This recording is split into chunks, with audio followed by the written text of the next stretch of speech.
run from my given disaster. Speed away from the holy mind. Pride. That's where I never thought it would matter. Well, g'day everybody, Steve from Mudduck's 4-Drive Touring with another episode for you today. This one is Kaz and I on holiday heading between Bathurst and Adelaide. These little still photos you can see are of the little town of Grenfell, which I'll be telling you about in just a moment. So hope you enjoy this episode, guys. If you do, think about subscribing. It'd be great. Anyway, we will see you guys in just a minute. Well, as part of our excursion, we're driving through some rural towns. So we've come to the town of Grenfell.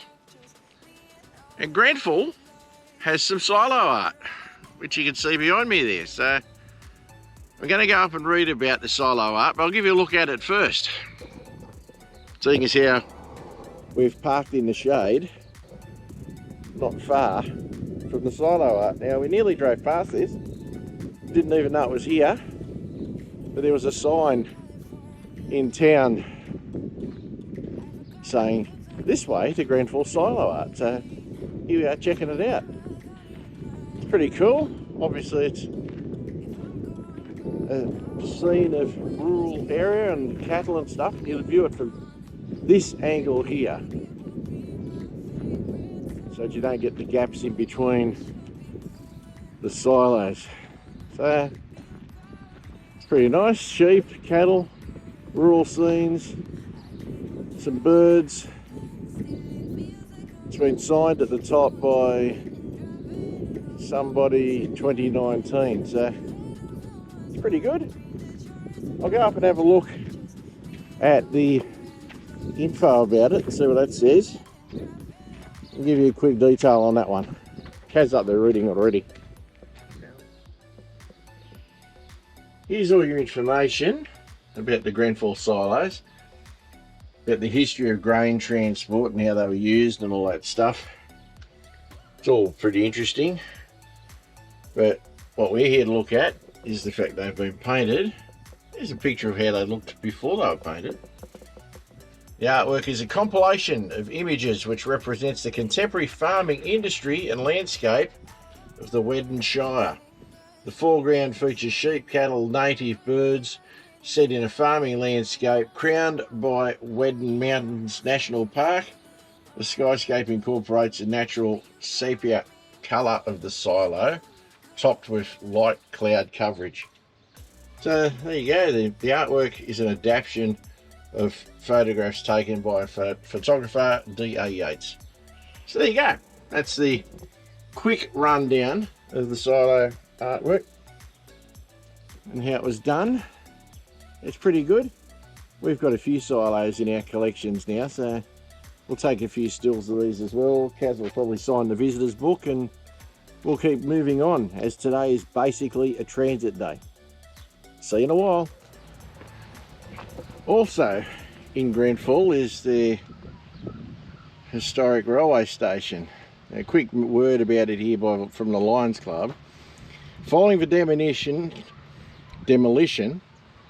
of the Curafa railway station in the early 1990s, the Grenfell Lions Club decided to restore the Grenfell railway station to avoid it meeting the same fate. Now the building on the outside is very, very nice, but because I'm over here, I'll start at the end of the platform here.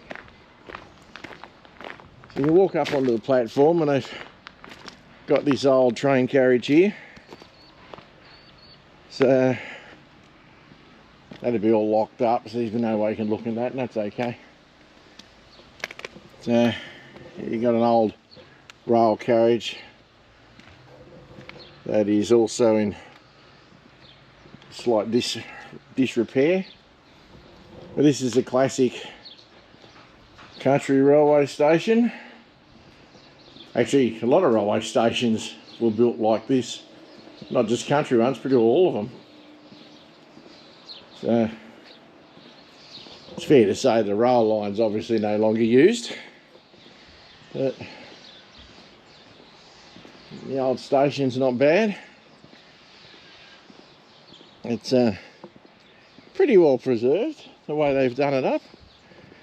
So this is an old switchgear here to change the points.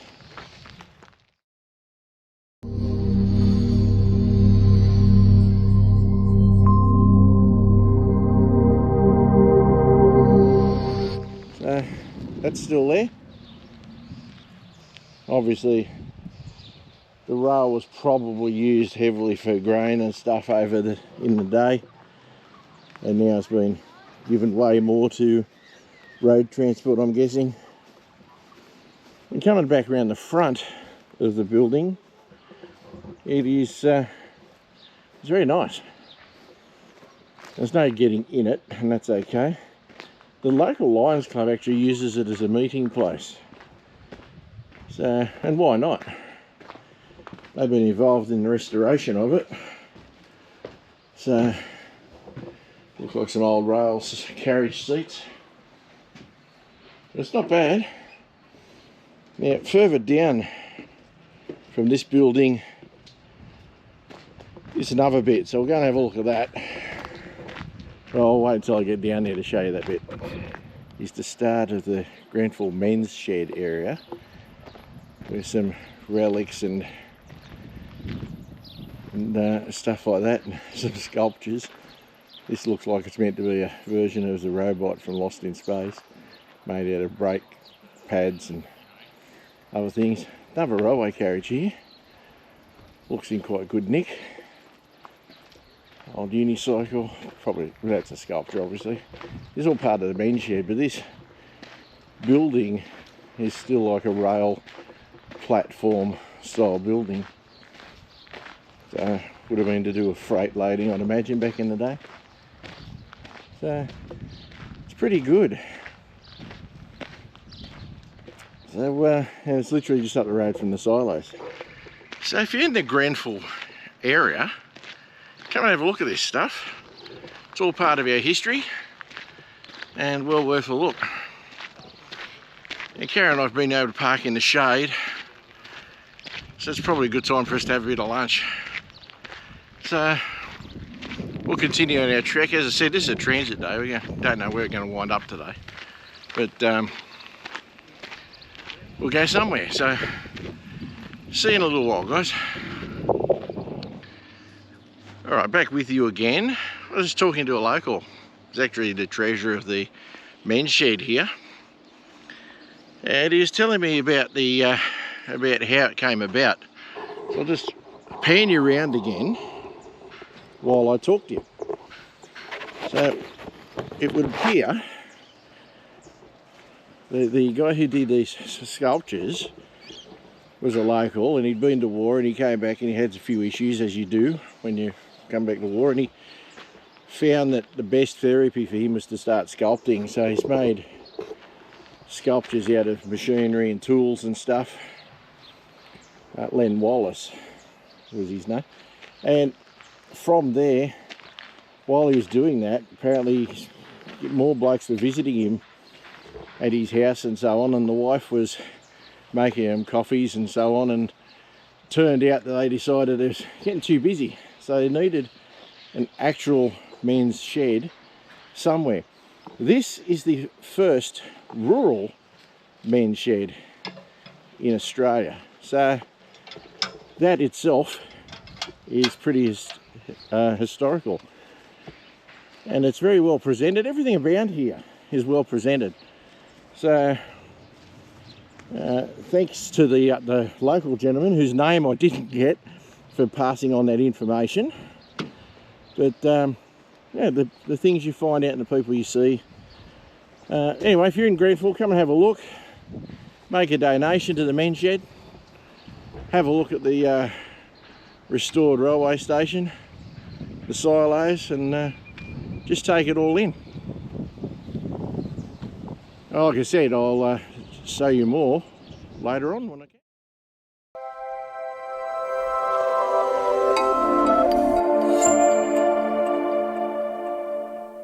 Well, after our visit to Grenfell, we wound up at this place called Walpiop Wayside Stop for the night, which I stupidly neglected to video any of, so they've only got these few stills here.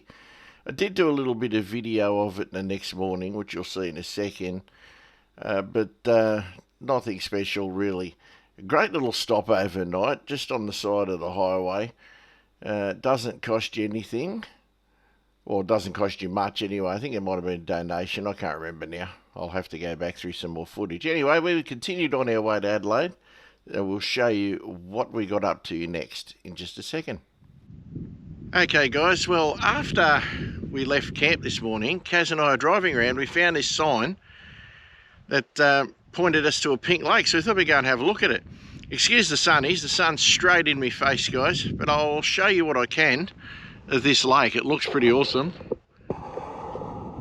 So, not sure how well the GoPro is going to pick all that up. Well, hopefully we'll give you a little bit of other footage of this as well, but it's certainly pink. Believe me, one more.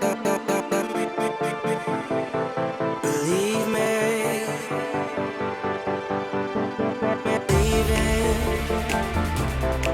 believe me, one more. Believe me.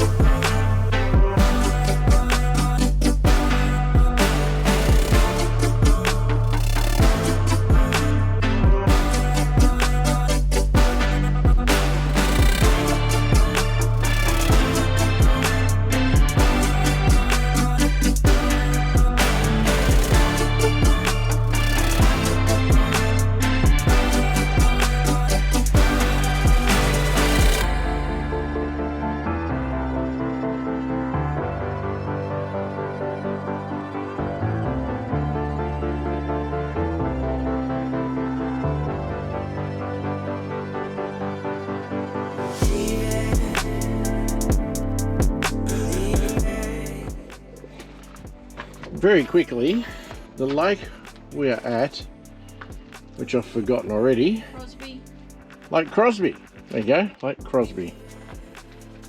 They started mining salt here in about 1916. Now I'm not going to read it all for you, but basically 1968 they were still mining the salt. But in 1979 the Pink Lakes declared a state park and salt harvesting ended. So basically there's mostly a salt mine, literally. So when you say you're going to a salt mine to work, if you were working here, that's what you were doing.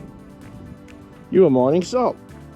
This big mound that Karen was walking around on before is a mound of salt that they dug out of the lake.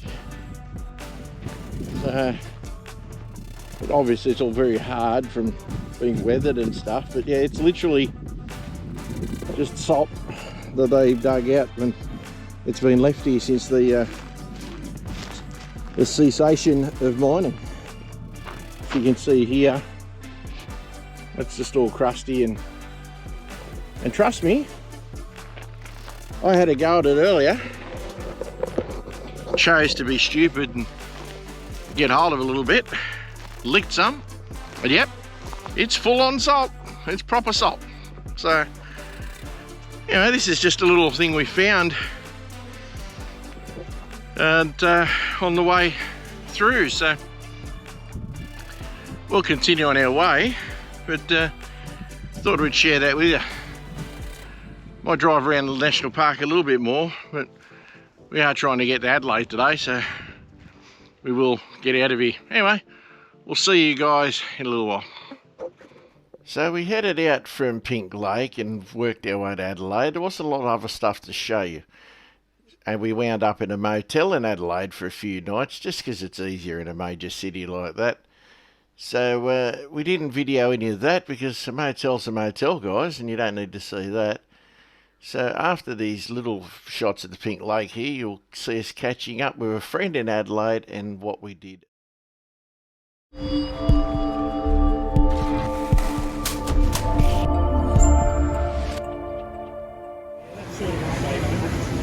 Shed Brewing with Kaz. With Adam. It's Adam's birthday, guys. That's why we're here. Happy birthday, Adam. This is the food. and all these drinks, right? All of them. Adam's. They're all Adam's. Okay? We're not drinking any, no. No. Many hours later.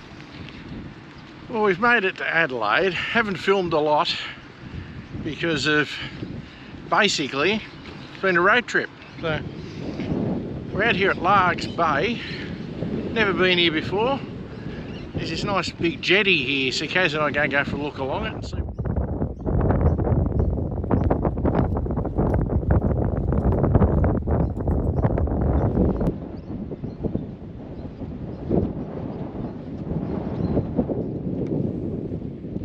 I don't know a lot of history about this particular jetty, and I hope the wind isn't killing me today, but it goes to quite a way out, so I'm assuming in the early days, before these extra dunes built up, shipping would have docked here to load and unload.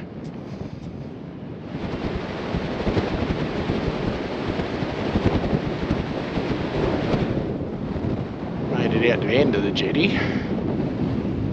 That's your view. Some smaller yachts racing, some windsurfers, and the Port of Adelaide over that way. Kaz over that way. The water's really shallow here compared to what I thought it would be, but I'm assuming we're at a low tide. Very pretty spot though. The next day. Right. Kaz and I are in Adelaide, and because it's a city, we're not going to show you too much about it, but we'll show you a few things. And we don't know what everything is, but there's this pretty cool building, a very old looking building here. And a lot of the Adelaide style buildings are these Federation style buildings. Now the rest of Adelaide is obviously a city. Anyway, we'll show you a few things around the city, what we get up to today.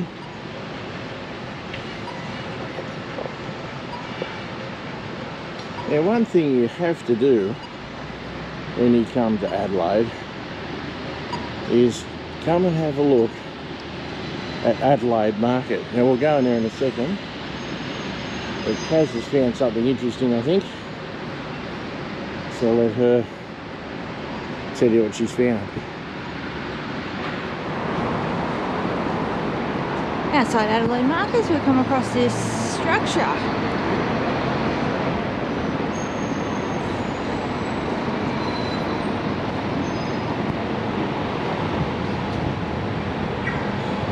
It was built in 2021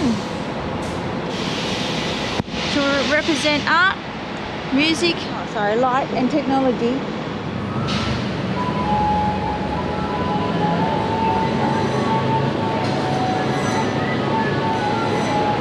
Here we go into the Adelaide Market. So it is, as you'd expect, it's got everything that opens and shuts in here, just about. So we don't even know where we're going, so we'll go down to the right and start down there and see what we find. It's the foodie's paradise, this. Literally has everything that you would ever want. This looks like a good road to go up. We've got your fruits and vegetables. You can have breakfast. Everything imaginable, I reckon, in here. We've got sorted lollies. Heaps of lollies. That'd be good for some people. I've already lost Kaz. I think she's stopped at the lollies.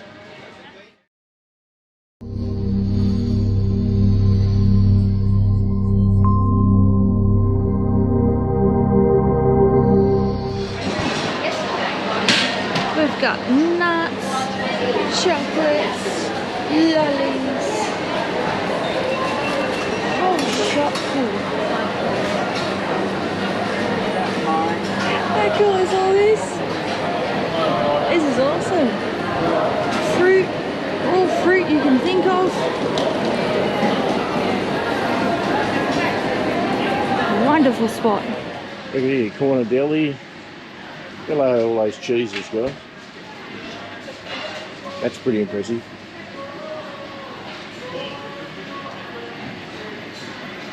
Oh, it goes on.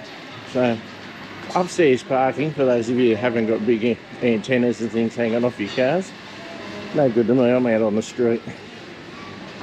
But it's pretty well got everything. I'm only going to give you a very brief look at this, guys, because, you know, come here and check it out for yourself. Nuts, there's flowers, there's meats from all different countries. There's everything. It's just amazing. Everything you can think of in here. A lolly shop. Fishmongers. Yeah, already lost her at lolly shop, as I said. Cons, fried foods, lots of cheeses. All that stuff as I mentioned. Turkish delight place. Italian. Wow. Yeah, there's everything in here. I'll spin you back around again. But we'll probably just show you a couple, a little bit more, and then we'll bail out. But we'll probably go and have coffee, to be honest, and brekkie. In the markets we have Atlas Continental Cafe. Now get a load of what they've got in here. Every type of bread known to man. Have a load of these. Breakfast pizzas. I've actually ordered a breakfast pizza. I'm keen to have one of those. But everything you can think of. Friendly stuff. I mean, just everything you can think of down here at the Adelaide market. It's just a fantastic little area to come to. So definitely, if you're floating around the Adelaide market, you should definitely come and have a look at Atlas Continental Cafe. And I'll tell you my thoughts on the pizza very shortly.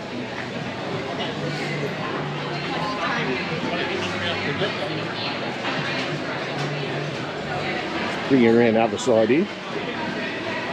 It's quite everything known to man. These massive donuts. The world's friendliest waiter there. Look at that guy. He's the most friendly bloke I've ever met. He actually said I could film him. That's why I did that. And all the usual foods that you'd expect.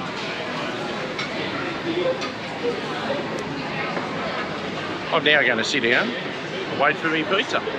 See you in a while.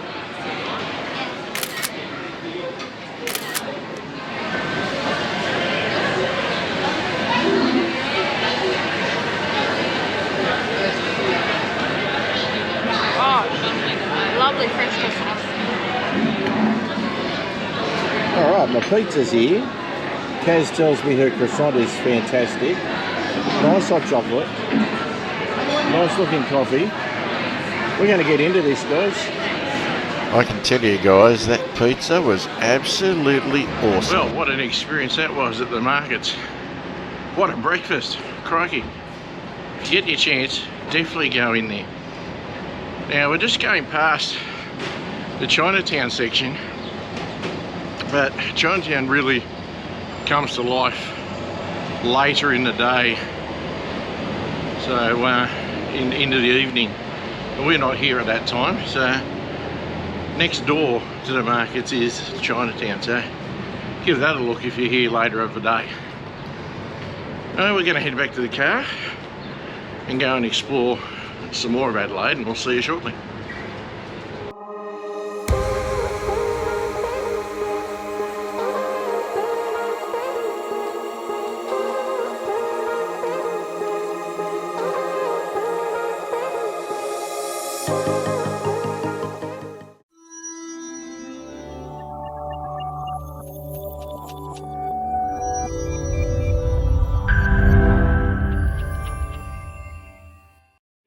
Finally made it to the Australian Space Discovery Centre. Now, Kaz and I into things like this, so we're going to go for a tour and have a look around it. There's a few other things we wanted to see before we came here, but we just spent so long driving around that we may not get to see them. But anyway, that's my fault. So we'll take you for... Also the fact that we've got a very tall vehicle. Yes. Here. It is very hard to park the 200 series. You can't park the 200 in 2.0 or 2.1 metre car parks. Exactly. So anyway, having eventually found a car park, we're going to take you for a wander into the Australian Space Discovery Centre and see what we can see now. I have no idea what we can film in there, so we'll just have to play it by ear. If I don't film anything, you know I wasn't allowed. Oh, walking in to the Space Discovery Centre, you've got the very friendly staff on the left hand side there, and then you just feel free to walk around. There's a bit going on the right, so I'm going to be a bit quiet. So at the moment we'll just go on the left and see what we can see about all things space. Kaz and I into space stuff, so it's fun for us to see what's what. So give you a quick scan around, and I won't do too much. I'll just do little bits and pieces as I walk around here. 26,710 objects launched before 2023 are currently being tracked. I'll get that display out of the middle of it in a second, because I'll touch the screen. I'll spin you around to Australia, because after all we're Aussies. I'll give you a quick explanation. Yellow are current functioning objects, satellites. Orange are inactive. I'll come back down here again.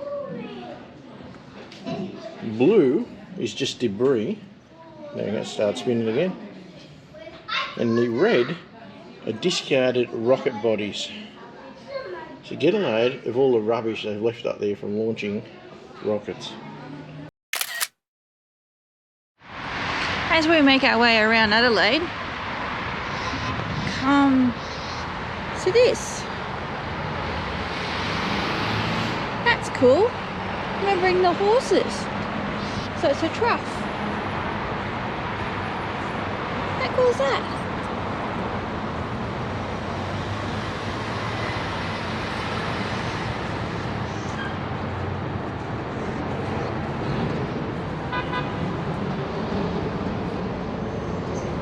That's really cool.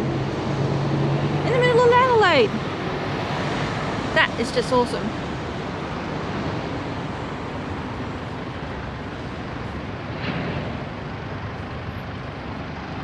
Nice. How are you liking Adelaide so far?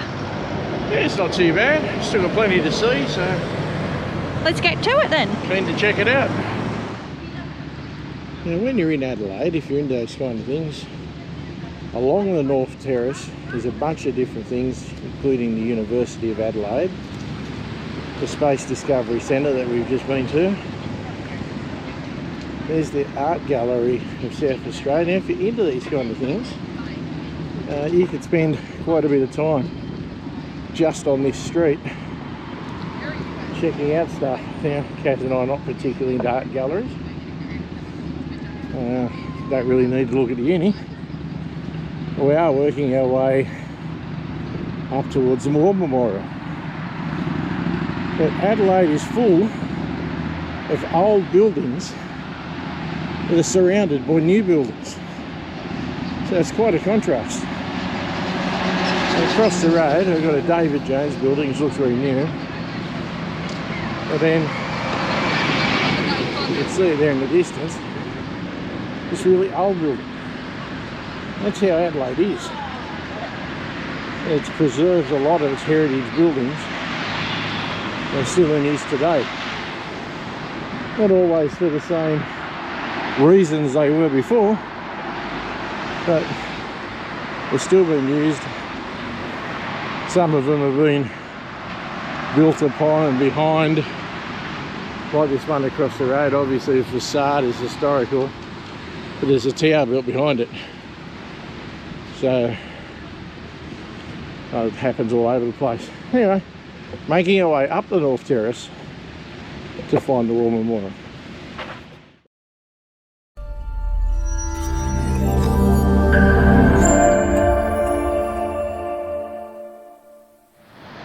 Now, pardon the sunlight being in the wrong spot. This is the War Memorial. Hopefully as I walk around it, it won't be as glary for you. But yeah, it's big, and rightly so. It's a fair sort of a structure. Looks like you can go in. Might have a look at it in a minute.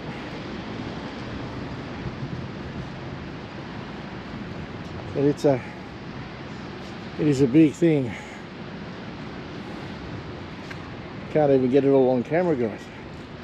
It's that big. The inscription reads, "All honour give to those who nobly, striving nobly, fell that we might live." So there. We'll go in and have a look at some of the plaques.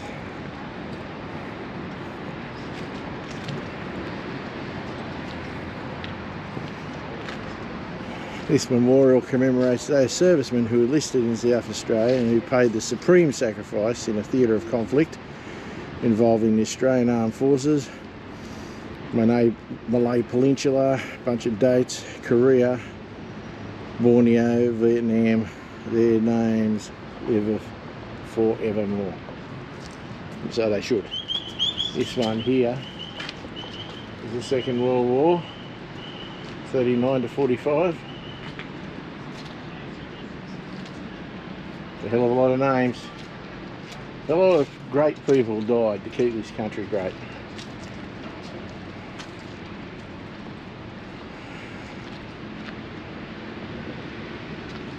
I'm not going to talk anymore, guys. I'm just going to walk around and look at it.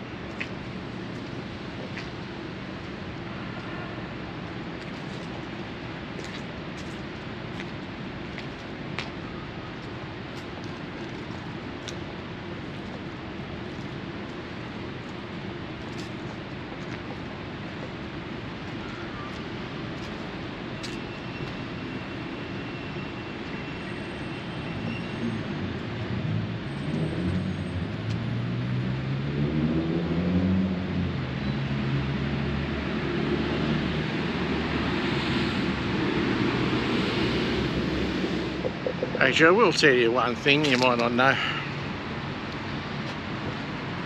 Apart from, like all Australians should have, a massive respect for those who gave their lives to keep our country free.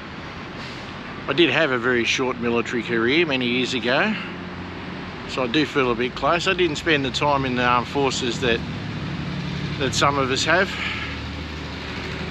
but I can certainly appreciate what those men and women have been through and what they still go through today to keep us safe. So if you're an ex-serviceman, thank you very much. We really do appreciate it. You know, it's enough of me going on about that kind of stuff. I get a bit emotional. I might go and see if I can walk through this door here and see what we can find. See what's in here, but there's nothing stopping me walking in. So here we go. Wow. Lots and lots of names. The years.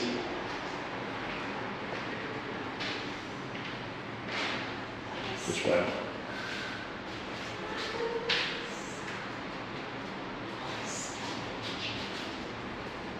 These are all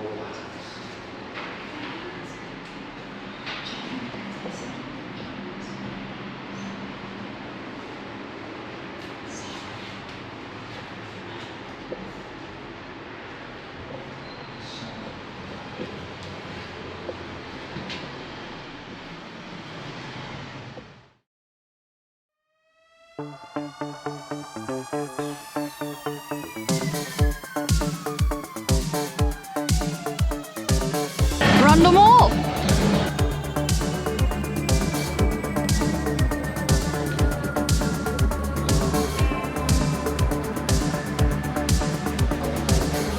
Those are some big balls.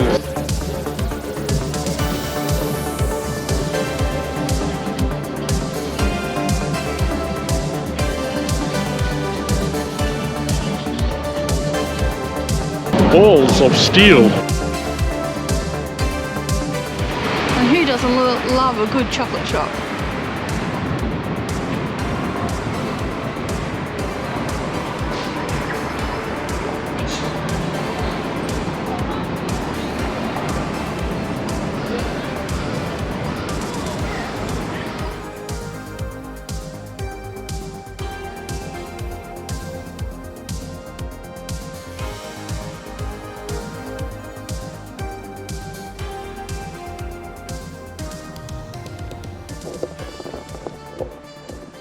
While you're in Adelaide, one of the attractions is the old Adelaide Gaol. It's one of the longest continual operating jails in Australia, from 1841 to 1988. Look at this, what a criminal. Eh? Pretty frightening, isn't it? You think that's frightening? I wake up next to that. How scary is that? Now, we're allowed to do little bits of filming in the jail, so I'll do little bits. Oh, for whom the bell tolls, guys. Oh, it's nice that you finally came and see me. Well, I thought I'd better, you know. I mean, I'm still trying to come to terms with you decapitating that poor defenceless rabbit. But he was in the way. Didn't you want food? But you look like Bugs Bunny. Oh, seriously. Unbelievable. What is really unbelievable is the fact they arrested you for it. I know. Shocker. Here we are in the old infirmary, doctor's surgery. Originally, a doctor only visited 2 to 3 times a week. Almost no equipment was provided, and the equipment that was collected was second-hand and out of date. If a prisoner needed to see a doctor, they will give their name to the duty officer at breakfast. When examinations were taking place in the contact room, an officer would stand nearby in case help or restraint was needed. Prescribed drugs were kept by the duty officer and issued when due to be taken. In the later years of the operation of the jail, had a full-time nurse who would be available for prisoners to see. Prisoners had a right to medical treatment due to amendments in the Prisoners Act. Ah, so there you go. Here we go. This is the surgery. Looks more like a kitchen.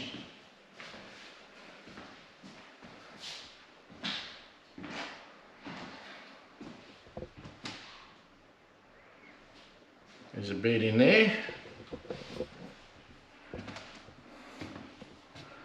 Ooh. There's a dentist chair for you. Ooh. That's scary. Here we are at the portable gallows. Now, fortunately, the decapitation of a rabbit does not require a death sentence. So Kaz can be underneath there without hanging from a rope.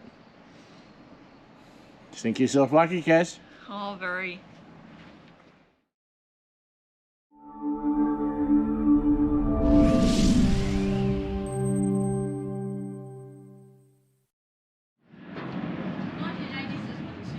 Ah, there you go. 1980s for the cameras. Ooh. Hanging tower. The last 4 men executed in South Australia hanged in this tower. Listen to the acoustics, guys. The structure was modified in 1953 to become a hanging tower and had 2 rooms added.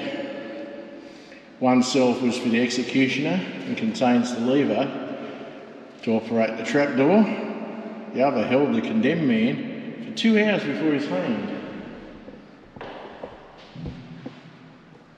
Shit, I just walked over that. Ooh.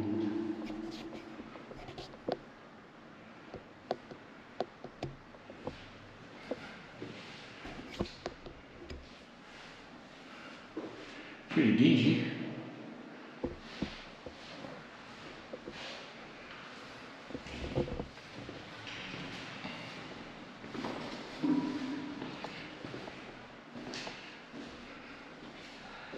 They're both pretty dingy, but this is the one that the action happened.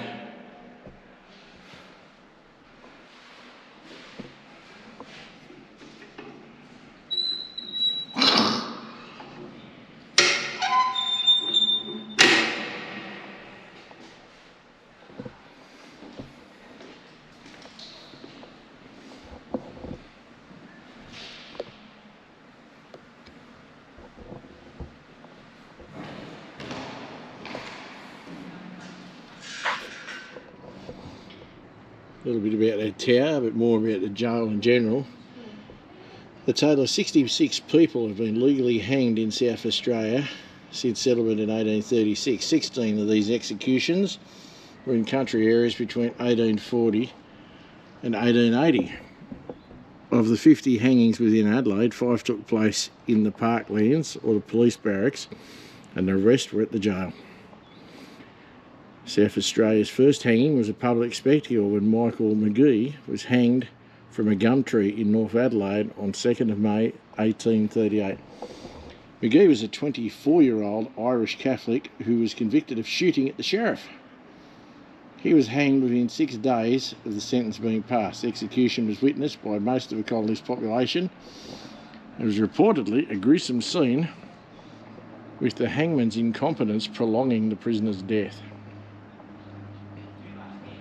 From the 1880s, Adelaide Gaol was the only legal site the only site for legal hangings in South Australia. 4 different locations at the jail were used to carry out the extreme penalty of law on a total of 45 condemned prisoners. There you go. Don't come to Adelaide Jail.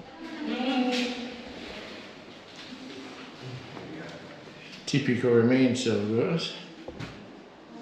Remand anything for a few weeks to several months. This being a very old jail, no plumbing. Buckets, guys. Buckets.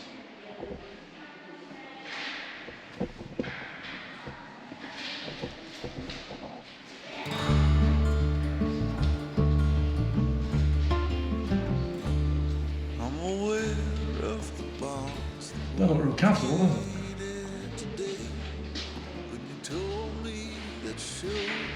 it? Well, that brings us to the end of this week's episode, guys. Hope you enjoyed our excursion between Bathurst and Adelaide and a few of the sites around Adelaide.